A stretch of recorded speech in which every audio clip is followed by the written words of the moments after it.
तीन दामाद की सास पार्ट 2।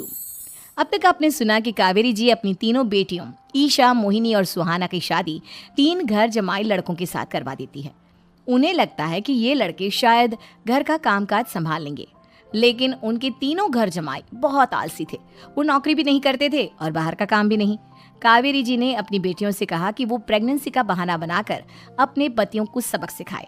अब सुनिए आगे। मम्मी, आपने जैसा कहा था हमने वैसा ही किया, लेकिन देखिए ना, विवेक का हाल तो वैसा का वैसा ही है। घर में ना सुबह का नाश्ता बनता है और ना खाना। नौकरी पर जाने की बात करूं तो खाने को दौड़ते हैं मुझे। हाँ मम्मी, मैंने भी सुमित को कितनी बार कहा कि अगर नौकरी नहीं करनी तो कोई छोटी सी दुकान ही खोल लो। घर का खर्चा कैसे चलेगा?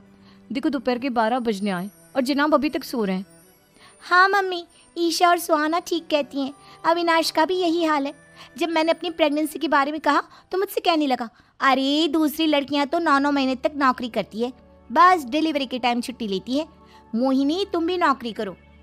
अब मुझे कहाँ नौकरी मिलेगी? मम्मी बताओ, अब मैं क्या करूँ?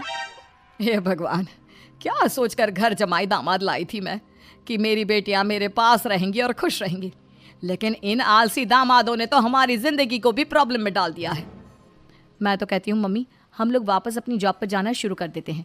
बता देते हैं इन लोगों को कि हमने प्रेगनेंसी का बहाना किया है। नहीं नहीं बेटा, ऐसी गलती भी मत करना। अगर तुमने ऐसा किया तो इन तीनों की आदत और ख़राब हो जाएगी। अरे आज नहीं तो कल कभी तो तुम प्रेग्नेंट होगी, तब वापस यही प्रॉब्लम आएगी। तब क्या करोगी तुम तीनों? हाँ मम्मी, आपकी बात तो बिल्कुल सही है। इन लोगों को तो सुधारना ही पड़ेगा। लेकिन कैसे?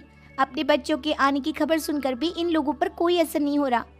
पैसे कमाने के लिए घर से बाहर निकलना ही नहीं चाहते ये तीनों। अब मेरे दिमाग में एक प्लान आया है। तुम तीनों चिंता मत करो, उन तीनों को बुलाओ, फिर मैं बात करती हूँ।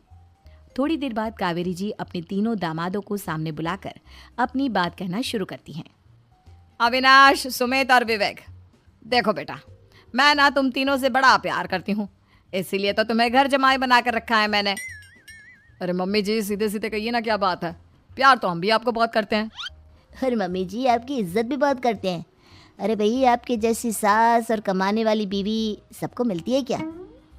हाँ मम्मी, विवेक और सुमित ठीक कह रहे हैं। आपकी बेटी से शादी करके मेरी तो ज़िंदगी ही अच्छी हो गई है। जानती हूँ मैं, और ये भी जानती हूँ कि तुम तीनों अपने अपनी बीवियों से बहुत प्यार करते हो।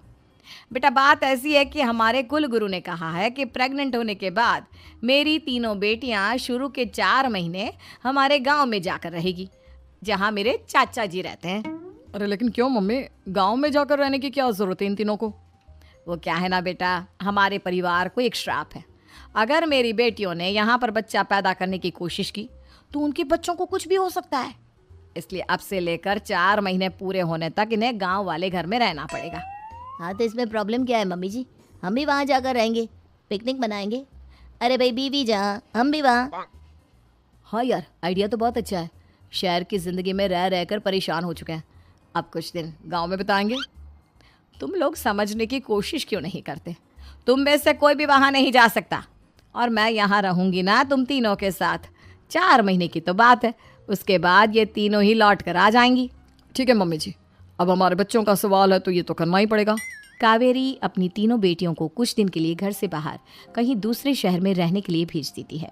कुछ दिनों के बाद, अरे मम्मी जी, बहुत दिन से पिज्ज़ा नहीं खाया, मंगवाइए ना। क्या बताऊं बेटा, पहले तो बेटियां खर्चा दे देती थी क्योंकि उनकी नौकरी थी, लेकिन अब तो मेरे पास पैसे ही नहीं बचे।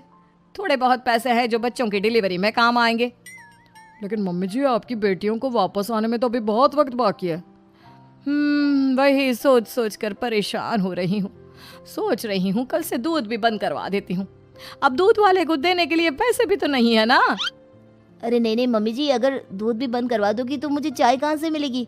और चाय के बिना मैं तो मर ही जाऊंगा। क्या करूं बेटा, इसके अलावा हमारे पास कोई ऑप्शन नहीं है। मेरे पास पैसे ही नहीं बचे। इस तरह कावेरी जी धीरे धीरे अपने तीनों दामादों को पैसे देना बंद कर देती हैं और घर में खाने पीने की चीज़ें लाना भी बंद कर देती है। अब वो तीनों बुरी तरह से परेशान होने लगे थे, और इसलिए एक दिन तीनों प्लान करके घर से बाहर निकलते हैं।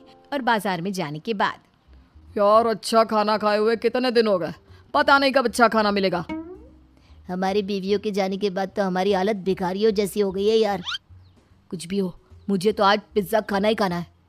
जेब में 1 रुपया नहीं है और पिज्ज़ा खाएगा, कहाँ से आएंगे पैसे?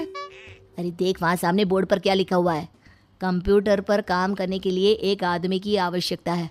भाई मैं तो जा रहा हूँ, काम करूँगा और शाम तक पैसे लाकर आराम से पिज्ज़ा खाऊंगा।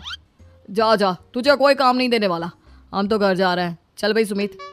सुमित और अविनाश वहाँ से चले जाते हैं और विवेक उस कंप्यूटर शॉप पर सारा दिन काम करके 5,000 रुपये कमा कर घर लौट कर आता है और अपने खाने के लिए अच्छी अच्छी चीज़ें भी लेकर आता है।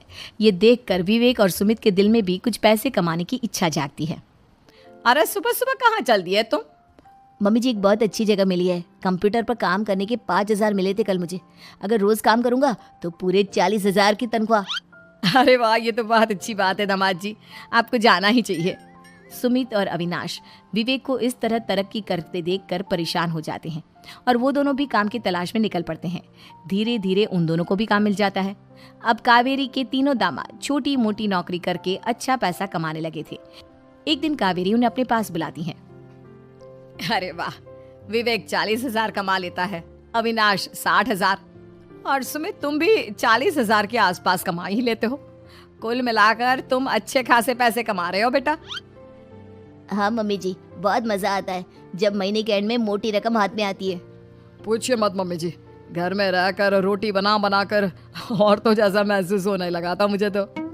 हाँ बेटा, तुम तीनों की बात तो बिल्कुल ठीक है। और जानते हो, अब तुम तीनों की पत्नियां भी वापस लौट कर आने वाली है। लेकिन मम्मी जी अभी तो उन्हें गए सिर्फ 2 महीने हुए हैं, आपने तो कहा था वो 4 महीने के बाद लौट कर आएंगी।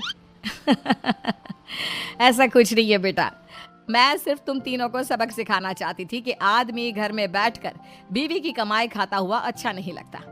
इस दुनिया में हर इंसान को मेहनत करनी चाहिए, काम करना चाहिए, चाहे वो औरत हो या आदमी, ताकि अपने परिवार को संभाल सके।